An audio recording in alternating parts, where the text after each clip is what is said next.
Hello students, welcome to pure mathematical academy. आज हम discuss करेंगे CSIR NET June 2023 and December 2023 में जो ऑर्डिनरी डिफरेंशियल इक्वेशन के क्वेश्चन पूछे गए उनका एक रिवीजन सेशन रहेगा। सो स्टार्ट करते हैं हम। The smallest real number lambda for which the problem minus y double dash plus 3y is equals to lambda y of 0 is 0, y of pi is equals to 0 has a non-trivial solution is। हमें बताना है कि इस ordinary differential equation के लिए lambda की ऐसी कौन सी वैल्यू होगी जब हमारा इसके लिए सॉल्यूशन एग्जिस्ट करेगा। सो फर्स्ट ऑफ ऑल तो हम इक्वेशन को ही अरेंज कर लेते हैं। इक्वेशन हो जाएगी y double dash minus 3y is equals to minus lambda y, so y double dash plus lambda minus 3y is equals to 0। Condition है y of 0 is 0 and y of pi is 0। हमसे पूछा गया ये एक SLP है, Sturm Liouville problem है। चारों ही option में हमारा लैम्डा पॉजिटिव की बात की गई है। जब लैम्डा हमारा पॉजिटिव होगा, लैम्डा हमारा पॉजिटिव होना चाहिए। सो हम कंसीडर कर लेते हैं, हमारे पास हमें कंसीडर करना होगा लैम्डा माइनस 3 को। First case lambda minus 3 is positive, हमें एक ही केस डिस्कस करना है। Lambda minus 3 is positive. जब लैम्डा माइनस 3 हमारा पॉजिटिव होगा, so y double dash, so इसको हम कंसिडर कर लें lambda minus 3 is mu square where mu is non zero. So y double dash plus mu square y is equals to 0। Auxiliary equation is M square plus mu square is 0। m की value i plus minus mu iota. Next, जब m की value ये है तो complementary function क्या होगा और even general solution क्या होगा, y of x c1 e raise to the power mu x plus c2 e raise to the power minus mu of x। Sorry, इस केस में जो हमारा सोल्यूशन होगा वो कॉस साइन की फॉर्म में लिखा जाएगा। c1 cos of mu x plus c2 sin of mu x। Condition हमें गिवन है y of 0 is 0, y of 0 is 0, इसका मीनिंग है c1 0 होगा। c1 0 हुआ, नेक्स्ट कंडीशन है y of pi equals to 0। It implies c2 sin of mu pi is 0। अब हमें non trivial solution की एग्जिस्टेंस चाहिए। नॉन ट्रिवियल के लिए c2 को नॉन जीरो होना पड़ेगा। For non-trivial solution, C2 must be non-zero। अगर C2 हमारा non-zero हुआ तो sin of mu pi equals to 0। This is sin of n pi। Now mu pi is equals to n pi where n belongs to z minus singleton 0। हमें यहाँ से 0 को eliminate करना पड़ेगा। mu is equals to n, क्योंकि अगर n हमारा 0 हुआ तो म्यू की वैल्यू 0 हो जाएगी और हम यहाँ पर कंसीडर करके चले हैं कि mu must be non zero. That's why n हमारा 0 नहीं होगा, z माइनस 0 रहेगा। लैम्डा माइनस 3 की वैल्यू क्या है, mu square, so that is n square and n belongs to, अब हम यहाँ पर नेचुरल भी लिख सकते हैं या फिर z माइनस 0 लिखना चाहें आप वैसे भी। तो लैम्डा की वैल्यू क्या आ जाएगी, n स्क्वायर प्लस 3। हमें लीस्ट वैल्यू बतानी है, सो अगर n की वैल्यू 1 कंसीडर कर ली जाए तो लैम्डा की वैल्यू क्या आ जाएगी, 3 प्लस 1 दैट इज 4। तो लैम्डा इज इक्वल्स टू 4 एक ऐसी आइगन वैल्यू होगी जिसके कॉरेस्पॉन्डिंग हमें एक नॉन ट्रिवियल सोल्यूशन मिलेगा। सो इस क्वेश्चन का जो करेक्ट आंसर है वो है ऑप्शन 4। एंड नेक्स्ट क्वेश्चन है हमारा, consider the initial value problem x square y double dash minus 2x square y dash plus 4x minus 2y is equals to 0, y of 0 is 0। Suppose y is equals to 5x is a polynomial solution satisfying phi of 1 is 1, which of the following are true? The first one is phi of 4 is 16, phi of 2, phi of 5 and phi of 3 की value हमें बतानी है। First of all हमें जो second order differential equation given है उसको हम general form में लिखते हैं y double dash plus pxy dash plus qxy is 0। But यहाँ पर y डबल डैश के साथ एक्स स्क्वायर प्रेजेंट है, सो इस इक्वेशन को थ्रू आउट हम एक्स स्क्वायर से डिवाइड करेंगे। तो हमारे पास आ जाएगी y double dash minus 2y dash plus 4x minus 2 by x square y is equals to 0 and condition हमें गिवन है y ऑफ 0 इज 0। सो जब इस इक्वेशन को हम स्टैंडर्ड के साथ कंपेयर करेंगे तो हमें मिलेगा p of x is minus 2 and q of x is 4x minus 2 by x square. ये बोला गया है कि जो इसका सोल्यूशन है वो पॉलिनोमियल फॉर्म का है। इसका solution y is equals to x raise to the power m बनेगा if and only if m into m minus 1 plus p x m x plus q x into x square is 0। अगर हमारा ये factor 0 हो जाता है तो y is equals to x raise to the power m solution बनेगा। अब हमें यहाँ पर देखना है कि m की ऐसी कौन सी वैल्यू होगी जिसके लिए हमारा ये कंडीशन होल्ड होगी। अगर हम m की वैल्यू 2 कंसीडर करें तब हम देखते हैं लेफ्ट हैंड साइड क्या आती है। Left hand side 2 into 2 minus 1 plus p of x is minus 2, m की वैल्यू 2 पुट की है and x q x into x square ये जहाँ मल्टीप्लाई होगा तो हो जाएगा 4x माइनस 2।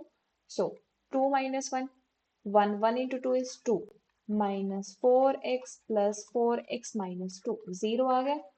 ये हमारा राइट हैंड साइड के इक्वल है। इसका मतलब है m की वैल्यू 2 ने सेटिस्फाई किया y is equals to x square is solution.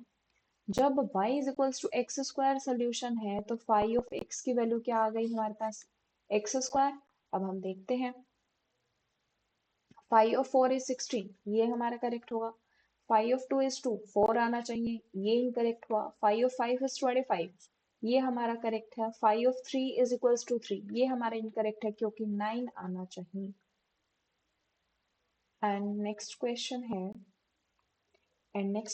है consider the problem y dash is equals to 1 minus y square raised to the power 10 cos of y of 0 is 0 and j with the maximal interval of existence and k with the range of above problem then which of the following statements are true। हमें first of all ये देखना है कि जो ये equation हमें given है वो हमें ऑटोनॉमस डिफरेंशियल इक्वेशन गिवन है और हमें बताना है कि इन चारों में से रेंज और मैक्सिमल इंटरवल ऑफ एक्सिस्टेंस क्या होगा। सबसे पहले हम रेंज की बात करते हैं। अगर हमें रेंज फाइंड आउट करनी है तो हमें इक्विलिब्रियम सोल्यूशन फाइंड आउट करने पड़ेंगे। इक्विलिब्रियम सोल्यूशन में ऑटोनॉमस डिफरेंशियल इक्वेशन की जनरल फॉर्म होती है y dash is equals to f of y and for equilibrium solution के लिए f ऑफ y को 0 रखते हैं। जब f ऑफ y हमारा 0 होगा this implies y is equals to plus minus 1 y होगा हमारा plus minus 1। So this is y is equals to plus 1 this is y equals to 0 and this is y is equals to minus 1। सो जब y हमारा minus 1 से 1 के बीच में लाई करेगा तो हम f ऑफ y क्या होगा हमारा पॉजिटिव होगा। एफ ऑफ वाई जब हमारा पॉजिटिव होगा it means y dash positive होगा। वाई डैश पॉजिटिव का क्या मीनिंग है y is strictly increasing in minus 1 to 1। Minus 1 से 1 रीजन में हमारा इंक्रीजिंग है इस टाइप से हमारा फंक्शन होगा। वाई सोल्यूशन इस टाइप से डिफाइंड होगा and y is equals to 1 और माइनस 1 क्योंकि हमारा सेकंड एंड फोर्थ ऑप्शन में बात आ रही है माइनस 1 एंड प्लस 1 को लेकर। जो y is equals to plus minus 1 है जो y is equals to minus 1 है वो हमारा रेंज में नहीं आ रहा क्योंकि जब y is equals to minus 1 है तब हमारा कंडीशन फुलफिल नहीं हो रही that is y of 0 is 0। ये कंडीशन फुलफिल नहीं हो रही it implies minus 1 is not in the range. Minus 1 हमारा रेंज में नहीं होगा तो रेंज क्या हो जाएगी माइनस 1 से 1। अदरवाइज हम ऐसा भी देख सकते हैं कि जो हमें f गिवन है 1 minus y square raise to the power 10 cos of y ये कॉन्टिन्यूस है in minus 1 to 1 and bounded on minus 1 to 1। f हमारा कॉन्टिन्यूस भी है इस इंटरवल में बाउंडेड भी है and curly f by curly y this value is also less than equals to k on minus 1 to 1। इस interval पे curly f by curly y भी हमारा लेस देन है k से। It implies F satisfies Lipschitz condition. F हमारा continuous है, bounded है, Lipschitz भी सेटिस्फाई करता है, सो बाय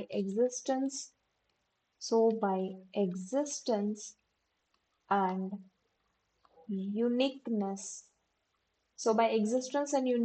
थ्योरम हमारे पास यूनिक सोल्यूशन होगा किस इंटरवल में, -1 to 1। So range of the solution क्या आई हमारे पास, -1 to 1।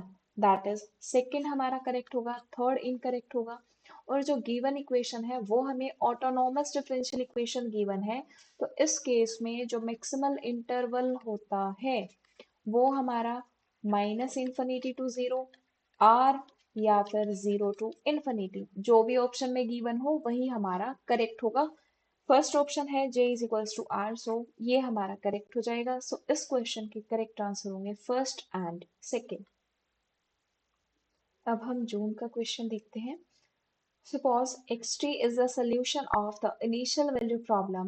X dot is equals to ax, x of 0 is x naught, where a is 5, 4, 1 and 2. Which of the following statement is true? The first one is xt हमारा bounded होगा, या फिर e raised to the power -6t xt 0 को tend करेगा, e raised to the power -xt infinity को tend करेगा, या फिर e raised to the power -10t mod x t हमारा 0 को टेंड करेगा। इस टाइप के क्वेश्चन को सॉल्व करने के लिए हमें सबसे पहले ए मैट्रिक्स की आइगन वैल्यूज फाइंड आउट करनी पड़ेंगी। So A minus lambda I, this determinant is 0, 5 minus lambda 4, 1 minus 1 and 2 minus lambda. This value must be 0. So 5 minus lambda, 2 minus lambda minus 4 is 0. So यहाँ से 10 minus 5 lambda minus 2 lambda plus lambda square minus 4 is 0, and so lambda square minus 7 lambda plus 6 is 0, lambda square minus lambda minus 6 lambda plus 6 is 0, lambda minus 1 minus 6 common, lambda minus 1, so यहाँ से lambda की value I 1 and 6।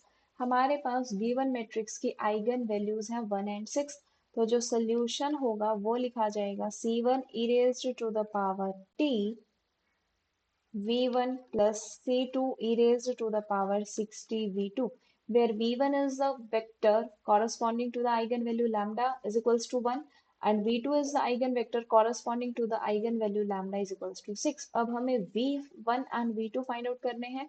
lambda is equals to 1, so a minus I v1 is 0, a minus I होगा 4 4 1 1 and v1 को हमने मान लिया x and y, this is 0 0, so 4x plus 4y is 0 and x plus y is 0। जब x plus y हमारा 0 हुआ, it means x is equals to minus of y।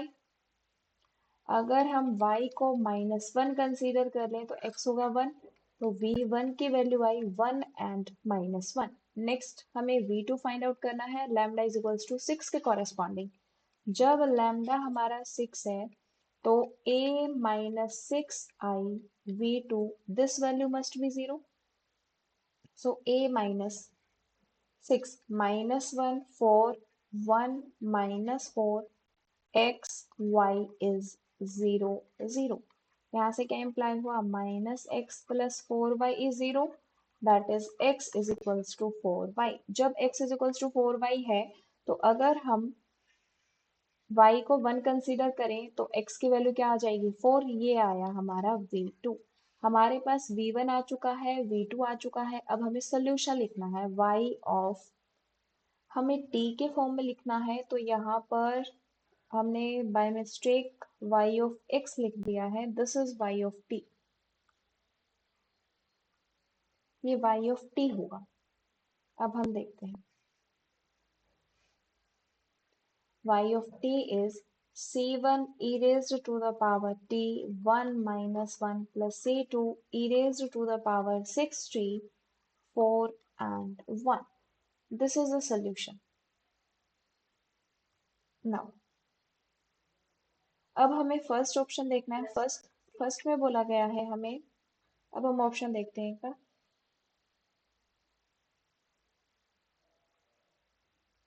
System हमारा x में है, हम उसको भी चेंज कर लेंगे। X t is bounded. Bounded पर बात करनी है। ये हमें एक्स टी गिवन है, तो यहाँ पर हम वाई भी लिखे तो भी ऐसा कोई प्रॉब्लम नहीं है। एक्स टी हमारा ये हुआ। As t tends to infinity, option में बात की गई है for some x not non zero के लिए क्या ये बाउंडेड होगा।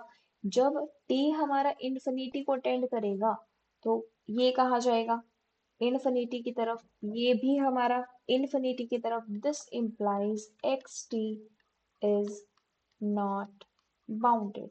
एक्स टी हमारा बाउंडेड नहीं होगा as t tends to infinity, so option A तो हमारा इनकरेक्ट हुआ।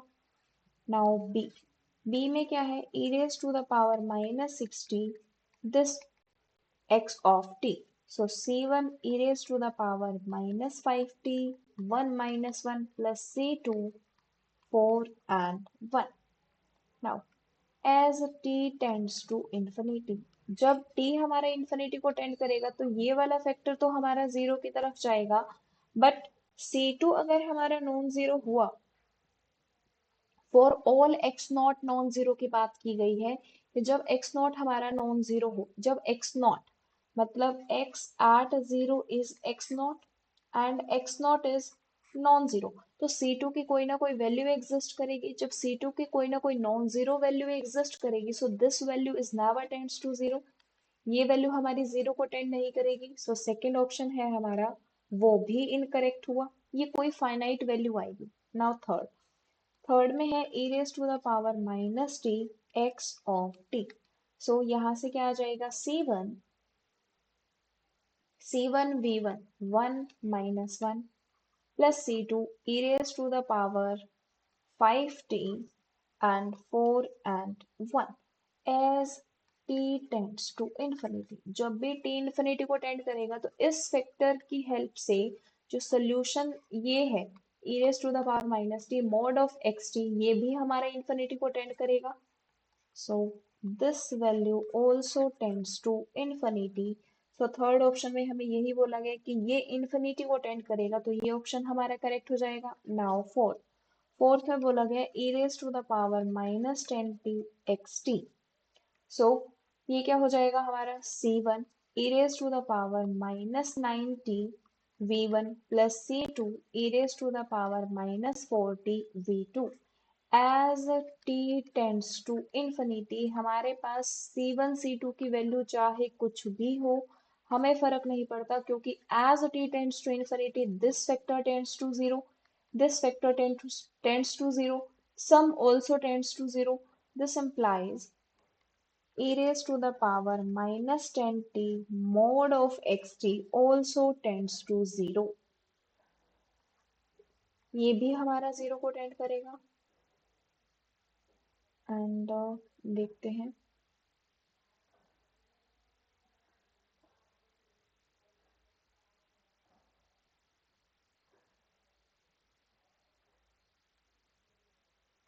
सो हम फर्स्ट हमने बताया कि बाउंडेड नहीं होगा।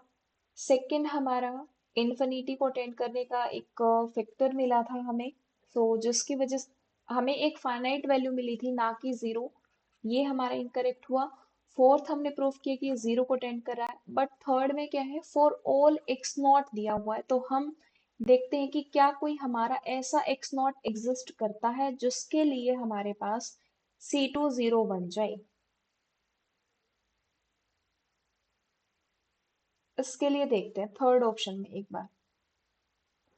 थर्ड में अगर हम एक्स नॉट को कंसीडर करें वन एंड माइनस वन, अगर इसको one and minus one consider किया जाए तो x not, so x not की वैल्यू क्या हो जाएगी हमारे पास, c1 1 minus 1 plus c2 4 and 1, so this is 1 and minus 1, so यहाँ से हमारे पास आएगा c1 plus 4c2 is 1 minus c1 plus c2 is minus of 1, c1 plus 4c2 is 1। यहाँ से क्या इम्प्लाई होगा, c2 is 0।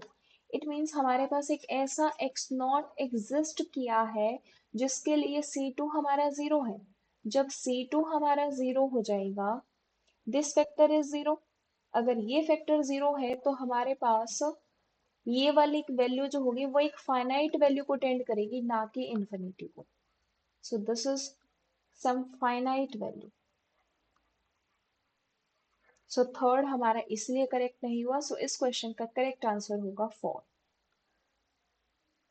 And next question है हमारा, consider the initial value problem du by dt is equals to t square u raised to the power 1 by 5 u of 0 is 0. Which of the following statements are correct? The first one, first and fourth option में पूछा गया है कि first में तो है कि ये लिप्सिस कंडीशन सेटिस्फाई नहीं करेगा, फोर्थ में बोला गया कि लिप्सिस कंडीशन सेटिस्फाई करेगा, सेकंड में है कि कोई सोल्यूशन एग्जिस्ट नहीं करेगा, थर्ड में है मोर देन वन सोल्यूशन एग्जिस्ट करेगा। सो सबसे पहले हम देख लेते हैं, हमें गिवन है D U by D T is T square you raise to the power 1/5। इसको हम फंक्शन मान लेते हैं जी टी यू। अब g t u, g t u हमें बात करनी है u इज इक्वल्स टू 0 के नेबरहुड में। So t square you raise to the power 1/5। So dg by du, t square as it is।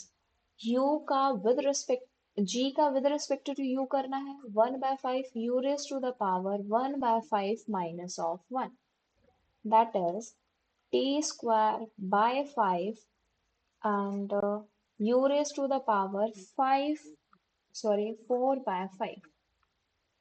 u raised to the power 4/5 as u tends to 0। जब u हमारा 0 को tend करेगा तो करली g by करली u हमारा bounded नहीं होगा। dg by du is not bounded, ये हमारा बाउंडेड नहीं है। हम यहाँ पर करली भी यूज कर सकते हैं because g is a function of two variable. So curly g by curly u हमारा बाउंडेड नहीं होगा। जब बाउंडेड नहीं होगा तो does not satisfies Lipschitz condition, Lipschitz condition satisfy नहीं करेगा। फर्स्ट ऑप्शन में यही है कि does not satisfies Lipschitz condition, so first is correct. Fourth is incorrect क्योंकि फोर्थ में बोला गया कि लिप्स्टिट्स कंडीशन सेटिस्फाई करेगा। अब हमें बात करनी है कि सॉल्यूशन की एग्जिस्टेंस पर। अब आप यहाँ पर ये देखिए कि ये डिफरेंशियल इक्वेशन है, u is equals to 0 is a solution। Trivial solution तो हमारा एग्जिस्ट कर रहा है। जब ट्रिवियल सोल्यूशन एग्जिस्ट कर रहा है तो नो सोल्यूशन का केस हमारा हट जाएगा, सेकेंड ऑप्शन हमारा इनकरेक्ट हो जाएगा। थर्ड में बोला गया there exist more than one solution for the initial value problem. अगर इस प्रॉब्लम के लिए हमारे पास एक नॉन ट्रिवियल सोल्यूशन की एग्जिस्टेंस हम और दिखा दें तो हमारे पास सोल्यूशन आ जाएगा। सो नॉन ट्रिवियल के लिए हम देखते हैं du by dt is t square u raised to the power 1/5। separating the variable, separating variables, हम variables को separate करते हैं। so du by u raised to the power 1/5 is t square dt। हमें इसको simply integrate करना है। u raised to the power -1/5 plus 1 and -1/5 plus 1 is t cube by 3 plus c। हमें condition given है u of 0 is 0। जब u of 0 is 0, this factor is 0, this is 0, this implies c is 0। c हमारा 0 होगा। जब c हमारा 0 होगा ये value क्या हो जाएगी, u raised to the power 4/5, 4/5 and 5 यहाँ 4, ये आ गया हमारा t square. So u raised to the power 4/5 is 4t square by 5। यहाँ से हमें एक नॉन ट्रिवियल सोल्यूशन मिल जाएगा। सो u हो जाएगा हमारा 4t square by 5, 5/4। ये हमें एक नॉन ट्रिवियल सोल्यूशन मिल गया। एक सोल्यूशन हमारा ट्रिवियल ऑलरेडी एग्जिस्ट कर रहा है। सो इस डिफरेंशियल इक्वेशन के पास हमारा मोर देन वन सोल्यूशन एग्जिस्ट करते हैं। सो हमारा थर्ड ऑप्शन भी करेक्ट होगा। इस क्वेश्चन के करेक्ट आंसर होंगे फर्स्ट एंड थर्ड। एंड जो नेक्स्ट क्वेश्चन है वो है हमारा let f belongs to C1 over R be bounded. Let us consider the initial value problem x dash t is equals to f of x t greater than 0 and x of 0 is 0. Which of the following statements are true? The first one is P has solution defined for all t, P has unique solution, P has infinitely many solution or the solution of P is or are left states. सबसे पहले हम बात करते हैं कि f हमारा कैसा है। f हमें गिवन है continuous and bounded on r। f हमारा कॉन्टिन्यूअस है और बाउंडेड भी है। सो बाय एग्जिस्टेंस थ्योरम से क्या होगा? p problem has solution, there always exist a solution. Solution की एग्जिस्टेंस आई, फर्स्ट ऑप्शन हमारा करेक्ट हुआ। अब हम देखते हैं कि जो सॉल्यूशन है वो हमारे लिपस्टेड्स होंगे या नहीं होंगे। लिपस्टेड्स के लिए क्या करना होता है? हमें उसका डेरिवेटिव चेक करना होता है कि डेरिवेटिव बाउंडेड है या नहीं। एक्स टी हमारा सॉल्यूशन है, इसको अगर लिपस्टेड्स होना है तो एक्स डैश ऑफ टी को बाउंडेड होना पड़ेगा। अब देखिए x dash of t, this modulus किसके इक्वल है? F of x t. This modulus f हमें बाउंडेड गिवन है, this is less than equals to M. क्योंकि गिवन है कि बाउंडेड है तो एक m एग्जिस्ट करेगा। जब एक m एग्जिस्ट करा तो यहां से इंप्लाई हुआ modulus of x t is this value is less than equals to m। जब ये m से लेस देन है it means x t satisfies Lipschitz condition.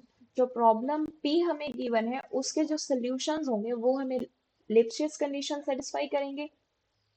So fourth हमारा करेक्ट हुआ। अब थर्ड में बोला गया कि इनफाइनाइटली होंगे। इस ऑप्शन को डिस्कार्ड करने के लिए हम क्या करें? थर्ड के लिए लेट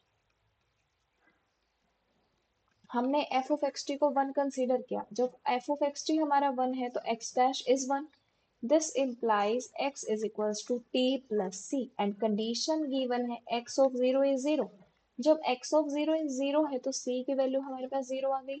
c की वैल्यू 0 आई तो x is equals to t आ गया, यूनिक आ गया। मतलब हमारे पास हमने एक ऐसे f की एग्जिस्टेंस दिखाई जिससे जो सोल्यूशन है वो हमारा यूनिक आया। थर्ड में क्या है कि p has infinitely many solutions, so third हमारा इनकरेक्ट हुआ। फर्स्ट ऑप्शन से हमने बोला और बाय एग्जिस्टेंस थ्योरम हमने बोला कि सॉल्यूशन एग्जिस्ट करता है बट सॉल्यूशन इनफाइनाइटली नहीं है, इट मींस सॉल्यूशन यूनिक होंगे। सो सेकंड हमारा करेक्ट हुआ। इस क्वेश्चन के करेक्ट आंसर है first, second and fourth.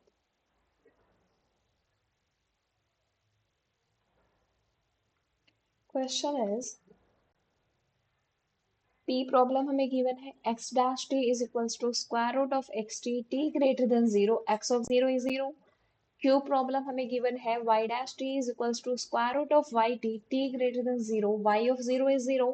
Which of the following statements are true? The first one is P has unique solution, Q has unique solution, P has infinitely many solutions and Q has infinitely many solution। इस question को solve करने के लिए हमारे पास एक result है, that is y dash is equals to y raised to the power alpha, where alpha belongs to open interval 0 1 and y of beta is 0 where beta belongs to r। अगर हमें problem differential equation इस तरीके से given हो so it implies it has infinitely many linearly independent solution. इसके पास infinitely many linearly independent solutions होते हैं। सो फर्स्ट में क्या है? इस केस में अल्फा की वैल्यू हमें हाफ गिवन है, बीटा की वैल्यू हमें जीरो गिवन है। सिमिलरली क्यू के लिए, क्यू में भी अल्फा की वैल्यू हमें हाफ गिवन है, बीटा की वैल्यू हमें जीरो गिवन है। सो दोनों ही केसेस में जो अल्फा है वो हमारा ओपन इंटरवल 0 1 में बिलोंग करता है, बीटा की वैल्यू 0 है जो हमारे रियल में बिलोंग करती है। So by this result P and Q both problem has infinitely many solutions। so P and Q दोनों के पास infinitely many solutions होंगे। so यूनिक नहीं होगा, फर्स्ट हमारा डिस्कार्ड हुआ। सेकंड है कि हमारे पास क्यू के पास यूनिक होगा, ये भी discard. Third and fourth option हमारे करेक्ट होंगे। सो वे इस क्वेश्चन में अगर हम यही लेते हैं तो हमारा इनफाइनाइटली होंगे, बट इसमें एक टाइपिंग एरर है। प्रॉब्लम जो क्यू गिवन है उसमें है y dash is equals to minus of root y. अगर माइनस ऑफ रूट वाई है तो हमें एक रिजल्ट देखना होगा। अगर y dash is equals to a y raised to the power alpha where alpha belongs to open interval 0 1 and beta belongs to R, condition है y of beta is 0, then if a is positive, अगर a positive हो तो infinitely many solution होंगे, और अगर a negative हो तो हमारा यूनिक सोल्यूशन होगा। अगर टाइपिंग एरर को हम हटा दें तो क्यू प्रॉब्लम है हमारे पास y dash is equals to minus of y. इस केस में अल्फा हमारा हाफ है, बीटा हमें जीरो ही गिवन है, a की वैल्यू है -1 विच इज नेगेटिव। अगर नेगेटिव है तो यूनिक सॉल्यूशन आएगा। ये अगर हम क्यू कंसीडर करते हैं सो सेकंड ऑप्शन हमारा करेक्ट हो जाएगा। सो करेक्ट जो आंसर है वो है हमारा second and third. Typing error होने की वजह से यहाँ पर माइनस साइन नहीं आया, बट एक्चुअल में हमारे पास है y dash is equals to minus of root y dash, तो हमारे पास यूनिक सोल्यूशन आएगा। Thank you.